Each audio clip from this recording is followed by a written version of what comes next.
suscríbete al canal Cesar y la Tecnología. Dale like, comenta y activa la campanita para nuevos videos. Hola, hola a toda nuestra comunidad. Qué bueno encontrarnos de nuevo. Hoy nos metemos de lleno en un concepto que está por todos lados en el audio, ¿no? A veces es una pesadilla, otras, bueno, hasta se busca a propósito. Hablamos del clipping. Nuestra idea hoy es explorar bien a fondo qué es, por qué pasa esta distorsión, cómo la evitamos cuando no la queremos y también, ojo, cómo se usa creativamente hoy en día. Vamos a ver la parte técnica, las causas, las soluciones y, claro, las distintas opiniones que hay, ¿no? Desde quien busca el sonido perfecto hasta quien produce música. Bien, empecemos por el principio. ¿Qué es exactamente el clipping? Esta distorsión de la que tanto se habla. Claro. Mira, en términos técnicos, el clipping es una forma de distorsión. Ocurre cuando la señal de audio, su amplitud, su altura, por decirlo así, intenta superar el nivel máximo que un sistema puede manejar, ya sea un circuito analógico o un sistema digital. Si la señal se pasa, esos picos de la onda simplemente se cortan, se achatan. Si lo ves gráficamente, una onda que debería ser suavecita, curva, de repente se vuelve como cuadrada en la cima. En los programas de edición, lo típico es ver esos picos cortados, planos arriba. Y, bueno, la clásica luz roja que dice clip en los equipos. Esa es la alarma. Entiendo. Y cuando pasa por error, digamos cuando no lo buscamos, ¿cómo suena eso? ¿Es muy obvio? Sí. El clipping no deseado suele sonar feo, áspero, duro, como artificial. Pierdes claridad, el sonido se puede sentir como embarrado, confuso. También cambia el timbre, a veces añade unos agudos que suenan metálicos, chillones. Y si es muy fuerte, sobre todo en sonidos rápidos como un golpe de batería, puedes oír como un crujido, una ruptura muy clara. Ok. Y aquí viene algo clave que mencionaste. No es lo mismo en analógico que en digital, ¿verdad? Exacto. Esa es la gran diferencia. El clipping en equipos analógicos como previos o consolas viejas pasa porque el voltaje se pasa de rosca en los circuitos, pero tiende a ser más gradual. Los componentes, como las válvulas o los transformadores, empiezan a redondear los picos suavemente cuando te acercas al límite. Y este proceso, curiosamente, añade armónicos como sobretonos, que muchas veces suenan bien, son musicalmente agradables, dan esa sensación de calidez, de color. A veces hasta se busca.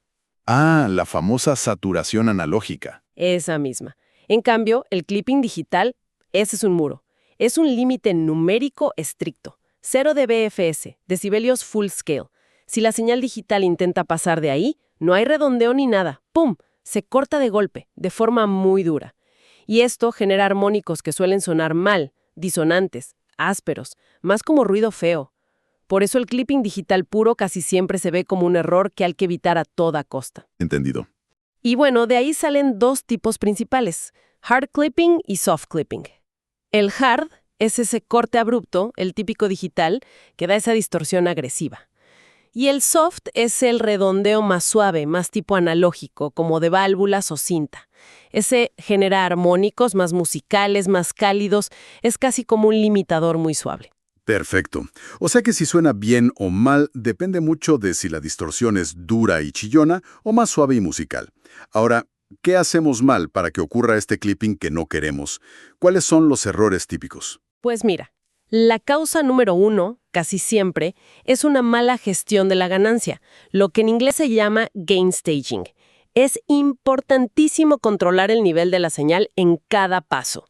Desde que entra por el micro, pasa por el previo, la interfaz, cada plugin que pones, los buses de mezcla, hasta el final. Si en algún punto la señal llega demasiado fuerte, satura ese componente y clipea. Y aquí hay un peligro escondido. ¿Cuál? La distorsión oculta. Imagina que pones un ecualizador y le subes mucho a una frecuencia. Ese plugin puede estar clipeando por dentro, aunque el medidor de tu canal principal no marque rojo. Pero el daño ya está hecho. Si luego bajas el volumen general, solo bajas una señal que ya está distorsionada. Y eso se va acumulando. Ah, o sea que no basta con mirar el medidor del máster al final. Hay que ir viendo etapa por etapa. Exactamente. Es fundamental. Otras causas, bueno, más obvias. Tener los volúmenes o faders altísimos, ecualizar de forma muy bestia, sobre todo en graves que gastan mucha energía, o también usar un amplificador que no da la talla para los altavoces a mucho volumen. El ampli empieza a clipear porque no puede más. ¿Y las consecuencias? Aparte de que suene mal, ¿qué más pasa? ¿Hay algún peligro? El impacto más grande en el sonido es que te cargas el rango dinámico, esa diferencia entre lo suave y lo fuerte, que da vida a la música. Se aplasta. El sonido queda plano, sin pegada, sin vida, y cansa mucho al oído. Y recuerda, el clipping digital es destructivo. Lo que se corta se pierde para siempre. Hay programas que intentan arreglarlo, pero es más bien un parche. No recuperan información perdida. Y mencionaste el peligro. Para los equipos. Sí, hay un riesgo real, sobre todo para los altavoces. Una señal con clipping se parece más a una onda cuadrada. Y eso obliga al cono del altavoz a moverse de forma súper brusca, a frenar en seco. Eso genera muchísimo calor en la bobina, más del que puede aguantar. Se puede sobrecalentar, deformar, quemarse. Es un daño permanente. Caray. De hecho, a veces un amplificador pequeño clipeando a tope puede ser peor para los altavoces que uno más potente sonando limpio, sin distorsión. Un dato muy importante para cuidar el equipo. Bueno, metámonos ahora un poco más en el mundo digital. ¿Cómo evitamos estos líos ahí? Vale, en digital, como dijimos, el techo es 0 dBFS. Cualquier muestra que intente pasarse de ahí en sistemas de punto fijo, como los archivos de 16 o 24 bits, se corta, hard clipping directo. Pero hay una trampa. Los picos entre muestras, o intersample peaks, ISPs. ¿Intersample qué? Suena técnico eso. Jaja, sí, un poco. Imagina las muestras digitales como puntitos en un gráfico. Los medidores normales del DAW te dicen qué tan alto llega cada puntito. Pero el sonido real, el que sale del conversor digital analógico para que lo oigas, es una línea continua que une esos puntos. ¿Qué pasa? Que si tienes varios puntos seguidos muy cerca del 0 dBFS, la línea que los une puede superar ese 0 dBFS entre los puntos. Esos son los ISPs. Increíble. O sea que mi mezcla puede marcar que está perfecta en el DAW, pero al final podría estar clipeando cuando alguien la escucha o cuando se convierte a MP3. Exactamente eso. Es un clipping fantasma, invisible para los medidores normales. La solución son los medidores True Peak. Estos usan una técnica llamada sobremuestreo para adivinar y mostrar esos picos escondidos entre las muestras. Así puedes dejar un margen de seguridad real. Muy interesante. ¿Y qué hay de lo que se oye ahora de los sistemas de 32 bit flotante? Dicen que tienen headroom infinito. ¿Eso no soluciona todo? Ah, el 32-bit float. Es un gran avance, sí. Los DAWs modernos que trabajan así por dentro tienen un rango dinámico gigantesco, casi teórico. En la práctica significa que dentro del bus de mezcla de tu DAWs, si una señal se pasa de 0 dBFS, la información no se corta, se guarda. Simplemente puedes bajar el nivel después y recuperas todo, sin pérdida. Genial. Sí, es genial para trabajar dentro del DAW, pero ojo, no elimina el riesgo del todo. El clipping, que no se puede arreglar, sigue existiendo en otros puntos. 1. En la entrada analógica. Si grabas y tu previo clipea, ya está. Esa señal dañada entró al sistema. 2. Dentro de algunos plugins, especialmente los que imitan equipos analógicos, que están diseñados para saturar si les das caña. Y 3, muy importante, en la salida final. Cuando exportas tu mezcla a un formato de bits fijo, como 16 o 24 bits, o cuando la señal va al conversor DA para sonar por los altavoces. Ahí el problema de los ISPs sigue estando presente. Entendido. El 32-bit float ayuda un montón internamente, pero no es una varita mágica. Entonces, resumiendo, ¿cuáles serían las estrategias clave para evitar el clipping que no queremos? Lo primero, sí o sí, un buen gain staging desde el principio. Grabar dejando margen, que los picos no pasen de menos 6 dBFS, más o menos. Un nivel promedio alrededor de menos 18 dBFS es una buena referencia. En la mezcla, usar plugins para ajustar la ganancia, trim o utility, al inicio de cada pista y chequear niveles entre cada efecto. Es clave. Ok, gain staging. ¿Qué más? Segundo, usar la dinámica con cabeza. Compresores para controlar picos en pistas individuales, donde haga falta. Y un buen limitador al final en el bus maestro como última barrera de seguridad. Tercero, monitorizar bien. Usar medidores de pico, claro, pero también loops para controlar la sonoridad percibida, esto es vital para streaming, y, súper importante, medidores True Peak para cazar esos ISPs. Echo, LUFS y True Peak. Anotado. Y cuarto, buenas prácticas generales. Siempre hacer pruebas de sonido antes de grabar. Dejar un buen headroom, un margen en el bus maestro antes de masterizar, quizás unos -3 a -6 dBFS.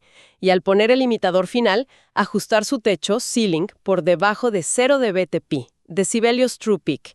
Por ejemplo, -1 dBTP o -0.5 dBTP es común para evitar problemas después. Ah, y un error común. Si el máster clipea, no bajes solo el fader maestro. Eso no arregla el problema interno. Hay que encontrar qué pistas están causando el lío y bajar sus niveles individuales. Clarísimo. Todo esto me recuerda a la famosa guerra del volumen o loudness war. ¿Cómo encajó el clipping en todo eso? La loudness war. Fue esa competencia loca por hacer que la música sonara más y más fuerte, sobre todo en la época del CD, que tenía ese techo digital tan estricto.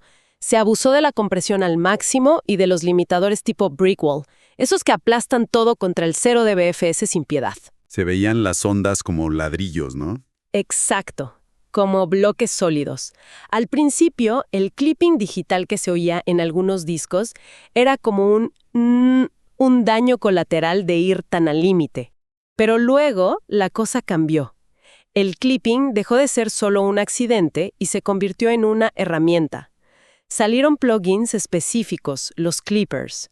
La idea era usarlos antes del limitador final para afeitar los picos más rápidos de forma un poco más controlada, a veces buscando que sonara con más pegada o más transparente, que simplemente aplastando con el limitador. Permitía sacar aún más volumen percibido. Curioso cómo evolucionó. Sí. Hoy en día, las plataformas de streaming normalizan el volumen. Todas las canciones suenan más o menos al mismo nivel promedio, LUFS. Eso le quitó un poco el sentido a la guerra puramente técnica. Pero bueno, el sonido súper comprimido y a veces con clipping intencional sigue ahí como una cuestión de estilo, en muchos géneros. La gente se acostumbra un poco a esa falta de dinámica. Fascinante. Entonces llegamos al punto donde el clipping se usa a propósito. ¿Cómo funciona eso creativamente? Exacto. Una vez que tienes controlado el clipping accidental, puedes empezar a usarlo como una herramienta de saturación, como un efecto. Para dar carácter, por ejemplo. Un hard clipping puede dar un sonido crudo, agresivo, muy útil en electrónica, industrial, hip hop. Y un soft clipping puede añadir esa calidez, esa riqueza armónica tipo analógico. No solo para distorsión fuerte, entonces. No. También se usa de forma sutil para crear pegamento, esa sensación de que todo encaja mejor. Un poquito de soft clipping en un grupo como la batería o incluso en toda la mezcla puede hacer que suene más compacto, más cohesionado. O para controlar picos muy rápidos y que el sonido se sienta como más presente, más cerca, sin subir tanto el volumen general. Al quitarle solo la puntita a los transitorios, el cuerpo del sonido parece ganar presencia. ¿Y en la masterización también se usa? Sí, lo que comentábamos, poner un clipper justo antes del limitador. El clipper recorta los picos más rápidos y así el limitador tiene menos trabajo que hacer. El resultado puede ser lograr más volumen general, pero con menos efectos secundarios feos del limitador, como el bombeo, y manteniendo mejor la pegada original. ¿Tiene sentido? Y en la mezcla, se usa en baterías para que el bombo y la caja peguen más, en guitarras para distorsión, claro, en bajos o sintes para añadirles armónicos y que se oigan mejor en altavoces pequeños. Tiene muchas aplicaciones. Hay plugins dedicados a esto, los clippers. Y es importante que los buenos tengan oversampling o sobremuestreo para evitar otros problemas digitales como el aliasing. Si lo comparamos rápido, un compresor controla la dinámica más lento, un limitador evita picos aplastando, un soft clipper redondea y da calidez, y un hard clipper recorta a saco para máxima pegada o agresividad. Son herramientas distintas. Queda clara la diferencia. Ahora, Con estas dos caras tan opuestas, el error técnico y la herramienta creativa, ¿cómo ve esto la gente del audio? Me imagino que hay debates. Totalmente. Las visiones son bastante diferentes según a quién le preguntes. Si te vas a foros de audiófilos, gente que busca la máxima fidelidad, la reproducción perfecta. Como los de Audio Science Review y sitios así. Exacto. Para ellos, el clipping es en general un no rotundo. Es un defecto técnico. Punto. Se fijan en la distorsión medible, en que se pierde información, en el riesgo para los altavoces. Cualquier clipping es malo.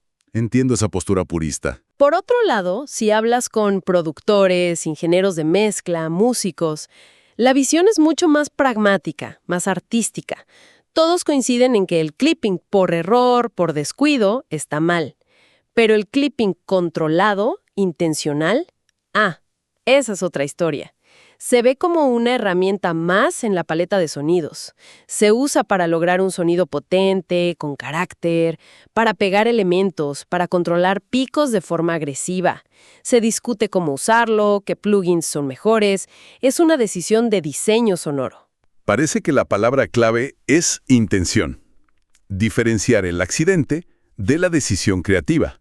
Justo eso. Resumiendo, para los productores, el clipping controlado puede dar volumen, carácter, cohesión, control. Para los audiófilos, cualquier clipping significa menos dinámica, posible aspereza, fatiga al escuchar y riesgo para el equipo. Y ambas visiones tienen su lógica dependiendo de lo que busques. Perfecto. Y si pasa el accidente, si tenemos una grabación importante y ¡zas! Clipió, ¿se puede arreglar de alguna manera? Bueno,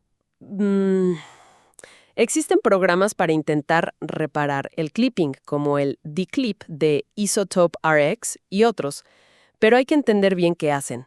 No es que recuperen la información que se perdió, porque eso es imposible. Lo que hacen es analizar cómo era la onda justo antes y justo después del trozo clipeado, y tratan de redibujar el pico que falta. Es como una interpolación matemática inteligente. Una adivinanza educada, digamos. Exacto. Una muy buena descripción. Funciona. A veces sí, sobre todo si el clipping fue ligero o solo en algunos picos. Pero si el audio está muy clipeado de forma continua, la reconstrucción es mucho más difícil y puede sonar rara, artificial o incluso meter otros ruidos.